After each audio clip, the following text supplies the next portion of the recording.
Welcome to the Daily MBA, where business wisdom is served fresh and fast, straight from one of the top MBA programs in the world. I'll give you summaries of my lectures and readings, as well as the most important insights gained from an MBA, so you can apply all of this knowledge in every business. Let's get started. Today is the last episode that I'm going to do around macroeconomics. And because of this, it's going to be a little bit more complicated because I'm going to keep on adding stuff to what we already know. So last time we learned about the ISLM model. If you didn't listen to that episode, go back and listen to it because today's episode is going to heavily rely on that one as well. But what I was telling you over there was that we only had one economy equilibrium as a whole. And it was the one that combined the goods market equilibrium with the money market equilibrium.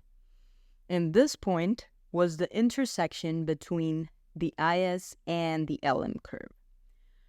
What we're going to see today is that this is also going to have a parallel model that is running. It's not an extra one, it's going to be complementing it. It's a parallel model called the ADAS model, or Aggregate Demand, Aggregate Supply model.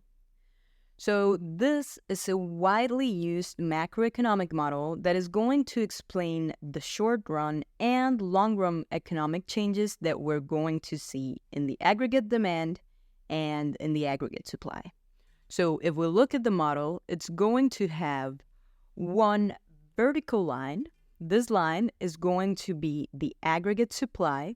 And so this line is going to be very, very hard to move because it's only going to move to the right if there is some infrastructure investment, if there is some technology investment, probably one of those solo growth residuals that we saw, because this is going to be the maximum capacity of the economy, if we can phrase it in a way. So this vertical line, it's always going to be the Y optimal, we would call it. And I'm going to share it graphically, but as you can see, this is going to be the optimal in the economy. So the only way of moving it right would be if you have more infrastructure, maybe your optimal is now going to be even higher. If you have more technology, it will be higher. So it's going to be hard to move. And so the changes that we're going to see usually affecting Y are not going to be in the aggregate supply, but instead in the aggregate demand. And so aggregate demand is going to be a little bit weird because this is the demand curve that we usually talk about. So if you heard my macroeconomics episodes, this is going to be easier for you.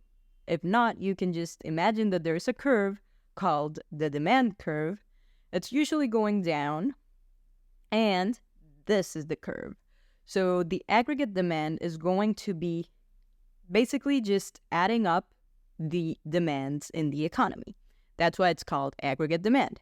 In aggregate supply, it's the optimal output produced. That's why it would be a vertical line called the Y star, or the optimal Y. So this is the model.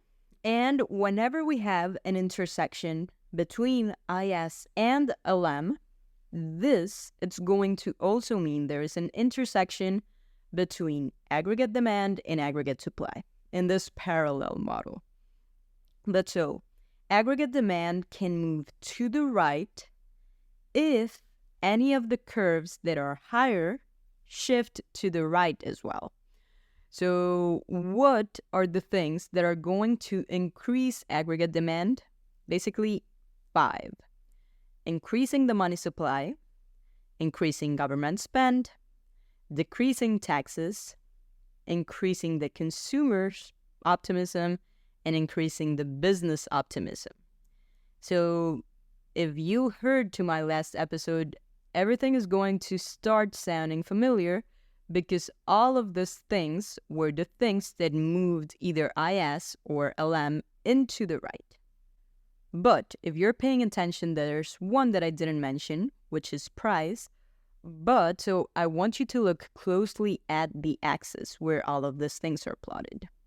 The ISLM is going to be plotted having output levels, but with an R And then the aggregate demand and aggregate supply model is going to have output levels with a specific price, because I was telling you this is the normal demand and supply graph.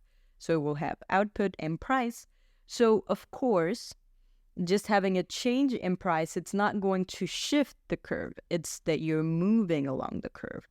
So that's why the only 5 things that will change aggregate demand are going to be increasing money supply, increasing government spend, decreasing taxes, increasing consumer optimism, and increasing business optimism. Those are the 5. And so all of this is going to be important because these things are going to be affected by fiscal policy or monetary policy. But I'm going to break down first what does each one of these 2 mean, and then I'll show you the effect that they have in the ISLM model and then in the aggregate demand and aggregate supply model. First, let's understand fiscal policy. Fiscal is going to be basically related to the government, and so fiscal policy is only going to be affecting IS curve. Okay, memorize that in your head. Fiscal policy means changes in IS curve. So what were the changes that we saw in the IS? Changes in taxes, changes in government spending, or changes in optimism, but this one doesn't count because it's not an action that the government is taking. So we'll take that one away. Only 2. Changes in taxes, changes in government spending. Those are the 2 possibilities of fiscal policy. So when you hear in the news, this is the new fiscal policy, something is happening in the government. Either they are reducing or increasing their taxes, or they are going to change their spending. Now, if we switch to the other one, to monetary policy, this is going to be changes in the money supply or changes in interest rates. And this is not the government. This is done by the central bank. So that's why these are 2 different types of changes. Fiscal policy is determined by the government. Monetary policy is determined by the central bank. And then second thing that I want you to memorize, monetary policy is always related to LM curve. Okay, so monetary policy will only affect money supply or money demand. So the changes in money supply are going to be basically that the central bank decided to print money, or the changes in interest rates, which are what's happening right now.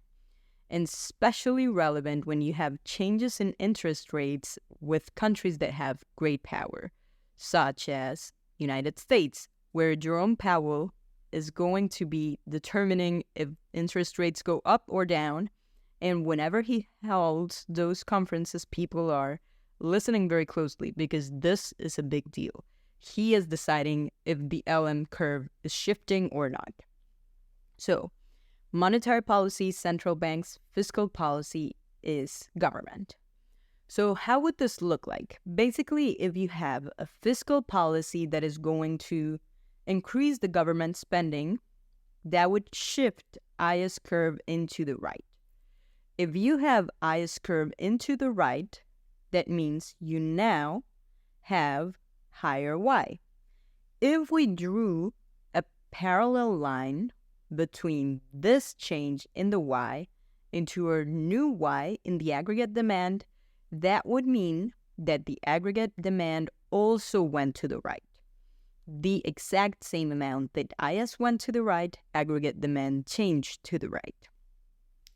Same thing would be if we had a monetary policy. So if we shift the LM curve to the right, that would mean more Y, therefore, the aggregate demand is going to be increasing. So this, I'm just talking about the graphical changes, but if we put words in it, it would mean basically if the government decides to print out more money, there's more output in the economy, and so that's it. We would just see it graphically in 2 different parts. So what is the difference between these 2 policies? When do you have monetary policy and when do you have fiscal policy? What I'm going to show you by the end of the episode is that they're usually combined because this is going to be usually a good outcome. But what we have to know is that monetary policy is always going to be neutral when prices are flexible. And that phrase that I just said is very important because this is what we're seeing right now. Central banks are going to increase the money supply to change aggregate demand in the short term. So it has a little bit of a shift. But when you increase the money supply, when there's more money around, you're going to tie it up to something else that I told you, inflation. One of the causes of inflation is going to be printing money or increasing money supply. So whenever you increase money supply, you'll have more inflation, therefore prices are going to go up. If prices are flexible, which is how society works, prices can change, then this means that the monetary policy is going to be neutral. And this is what I was trying to tell you last time. If you have a change in money supply, but also a change in prices, this is going to kind of leave you where you were. So monetary policy will be neutral, but there's a keyword here, whenever it's anticipated. So if you know that the government is going to start printing out more money, you know that prices are going to increase. So the economy has time to prepare, and when they do it, it will be neutral. If it's unexpected and then suddenly prices start to rise by some random thing such as COVID, then this is going to take a little bit longer time in order to be neutral, but it's going to eventually be neutral. And this is going to be, if you're curious, you can look into the theory. It's called QTM. So you can look further into that, or you can just trust me. Monetary policy is always neutral. But on the other hand, fiscal policy is never neutral. And why is this? Because usually fiscal policy is going to mean more taxes or more government spending, but usually when you say more taxes, these taxes are not just going to be money that's popping up. This is going to be money that's being collected either from companies, collected either from imports, or collected either from persons. And you guessed right, these are all of the other possible factors that are affecting IS. So they are taking money out of one place, but this is just like redistribution, let's say. So fiscal policy is never going to be neutral, and wherever it moves, you can't react because they already took their part and changed the other variables. So fiscal policy is going to be never neutral. So for wrapping up this episode, I'm going to post this highly complicated graph that it looks initially, but you'll see it's not as hard, of how you could combine fiscal and monetary policy. So basically, let's imagine that you increase money supply and increase government spending. This is what happened in COVID. Governments had to help more people and they printed out more money. So technically, if you do both at the same time, this is going to increase output, but it will leave R, or interest rates, unchanged. What happened later is that we had other stuff, so supply chain disruption, blah, blah, blah. This led to inflation. But if you are creating the fiscal policy and the monetary policy in the same proportion, it should leave R unchanged and it should only increase Y. So if you want to see more examples about this, or if you want to learn more about this, make sure to give me a comment and I'm going to contact you directly. But I hope all of these macroeconomic episodes helped you understand a little bit better what is happening in today's crazy economics, and also how this relates probably into your job and other stuff like your investments, your savings, or your consumption. Make sure to give me a review if you enjoyed it and share it with other friends who want to learn about business. I'll see you in my next episode.